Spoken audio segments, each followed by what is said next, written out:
Bonjour à tous, nous allons entamer notre MOOC intitulé La dialyse péritonéale en pédiatrie. On va commencer notre première semaine par une thématique très intéressante et très importante à savoir pour mieux comprendre les mécanismes de la dialyse. Et on va parler de l'anatomie et de la physiologie de la membrane péritonéale.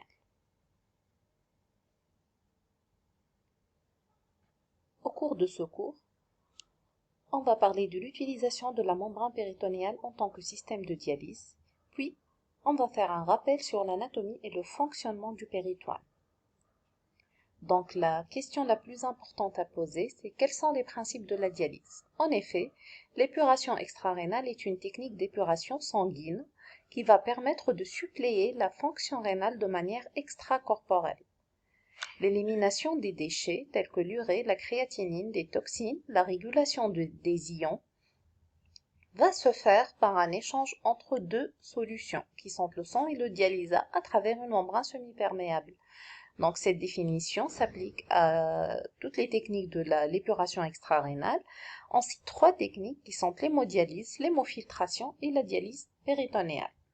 Commençons par l'hémodialyse. C'est quoi l'hémodialyse? Donc c'est une technique d'épuration extrarénale, comme on l'avait dit, qui nécessite une voie d'abord, qui peut être un cathé de dialyse ou bien une fistule artério-veineuse. Elle nécessite aussi un circuit extracorporel et une surface d'échange. Cette surface d'échange, c'est le dialyseur ou le filtre, où le sang et le dialysat vont circuler et les échanges vont être effectués à ce niveau. Puis, passons à la dialyse péritonéale, qui, contrairement à l'hémodialyse, ne nécessite pas de circuit extracorporel. Ici, la surface d'échange est une membrane naturelle, qui est le péritoine. Le dialysat est injecté au niveau de la cavité péritonéale par un cathétérisme préalablement, cathé de dialyse péritonéale préalablement posé. Le dialysat entre en contact avec le péritoine qui est richement vascularisé et l'échange va s'effectuer entre le sang et le dialysat. Donc, vu l'importance du péritoine dans la dialyse péritonéale, on va parler de façon plus détaillée sur l'anatomie du péritoine. Le péritoine, c'est une membrane séreuse qui tapisse la face profonde de la cavité abdominopelvienne et les viscères qu'elle contient. Elle est constituée de deux feuillets. Un feuillet pariétal, comme son nom l'indique, qui tapisse les parois de l'abdomen, et un feuillet viscéral qui recouvre le tube digestif ou les viscères creux et les glandes annexes ou les viscères pleins, et il représente 80% de la surface anatomique. Donc sur cette coupe horizontale, on voit bien le péritoine pariétal et le péritoine viscéral qui entoure les viscères. Donc, puisque les échanges vont se faire à travers les vaisseaux de la membrane péritonéale, il est très important de détailler cette vascularisation de la membrane. Parlons juste avant des caractéristiques de cette membrane qui est semi-perméable. C'est quoi semi-perméable? C'est une membrane qui permet un transport bidirectionnel de part et d'autre de la membrane dans les deux sens. La surface effective est presque égale à la surface corporelle et le rapport péritoine sur surface corporelle diminue avec l'âge. Il est égal à 0,6 à 0,8 chez l'adulte et il est de 0,5 chez l'enfant. La surface fonctionnelle représente un tiers de la surface péritonéale et les échanges se font essentiellement au niveau du péritoine pariétal. Donc la vascularisation, l'élément très important du péritoine. La vascularisation du péritoine viscéral est assurée par les artères mésentériques supérieures et cœliaques et le retour veineux se fait par la veine porte. Quant au péritoine pariétal, les artères intercostales épigastriques et lombaires le vascularisent et le retour veineux se fait par la veine cave. Parlons maintenant un peu du drainage lymphatique qui représente Partie très importante de la dialyse péritonéale. En effet, le drainage lymphatique dans le canal lymphatique et dans le canal thoracique se fait par un stroma lymphatique diaphragmatique avec de nombreux stromas sous-diaphragmatiques. Pourquoi il est intéressant? Pourquoi on insiste là-dessus? Parce qu'il permet la réabsorption de dialysa avec une vitesse allant jusqu'à 1,5 ml par minute, une réabsorption de grosses molécules et de bactéries, et il est variable d'un sujet à un autre et il est difficilement mesurable. Quelle est son importance en matière de TP? En effet, vu cette réabsorption, il participe activement au résultat final de la dialyse péritonéale qui est l'ultrafiltrat. Donc, passons à la structure de la membrane péritonéale.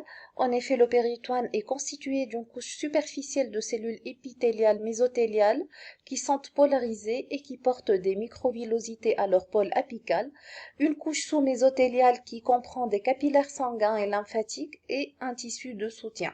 Les échanges vont se faire à travers une membrane formée par les cellules mésothéliales, par cette couche conjonctive sous-mésothéliale et par les capillaires sous-mésothéliaux. Donc, revenons sur le terme membrane semi-perméable. On l'avait dit, le péritoine est une membrane semi-perméable qui permet donc un transport en bidirectionnel. Mais il faut savoir que les composants sanguins, tels que les globules rouges, les plaquettes, les grandes protéines, ne peuvent pas traverser cette membrane. Cette membrane contient des pores, comme indiqué dans la figure à droite, des pores ou bien des orifices qui sont suffisamment larges pour permettre le passage des petites molécules. Et elles laissent diffuser plus ou moins librement l'eau.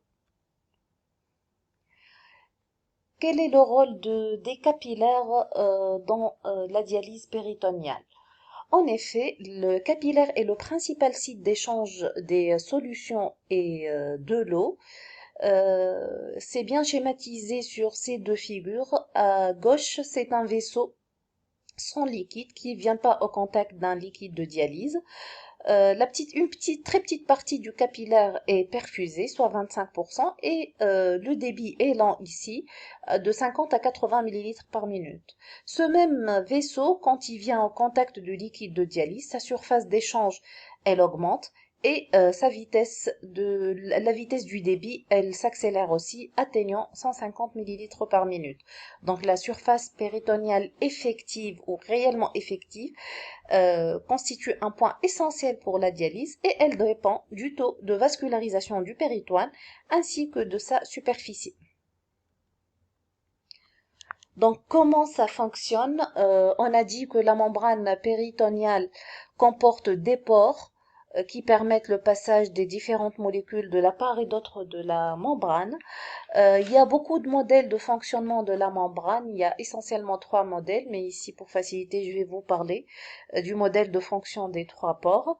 C'est quoi le modèle de fonctionnement des 3 pores? En effet, la membrane contient 3 types de pores. Les très petits pores dont le diamètre est inférieur à 0,5 nanomètres ou les canaux à eau. Elles représentent seulement 2% de l'air total des pores. Elles sont régies par les forces osmotiques permettant un passage exclusif d'eau. Et ces pores correspondent aux aquaporines A. Les petites pores sont un peu plus larges, leur diamètre est de 4 à 6 nanomètres. Elles sont majoritaires, elles représentent 90% de l'air total. Elles sont très importantes en matière de dialyse péritonéale, permettant le passage transmembranaire des petites molécules par diffusion et par convection. Ces mécanismes vont être détaillés dans la deuxième partie de la physiologie de la dialyse. Les larges pores, elles sont larges, comme leur nom l'indique, de diamètre supérieur à 40 nanomètres, un peu plus fréquentes que les très petites pores, 5 à 7% de l'air total, permettent le passage des macromolécules, aussi par diffusion et par convection. Donc, comme vous avez vu, on a fait un rappel sur la constitution de la membrane péritonéale, sur sa composition, sa surface et sur son rôle en tant que membrane semi-perméable.